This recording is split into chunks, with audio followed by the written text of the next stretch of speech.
اے میرے قید خانے کے رفیقو، تم میں سے ایک جو پہلا خواب بیان کرنے والا ہے وہ تو اپنے آقا کو شراب پلایا کرے گا،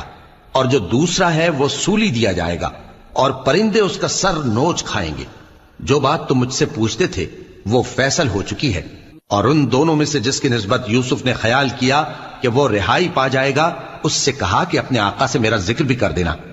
پھر شیطان نے اسے ان کا اپنے آقا سے ذکر کرنا بھلا دیا، اور یوسف کئی برس قید خانے ہی میں رہے۔ اور بادشاہ نے کہا کہ میں نے خواب دیکھا ہے، دیکھتا کیا ہوں کہ 7 موٹی گائیں ہیں جن کو 7 دبلی گائیں کھا رہی ہیں، اور 7 خوشے سبز ہیں اور 7 خشک۔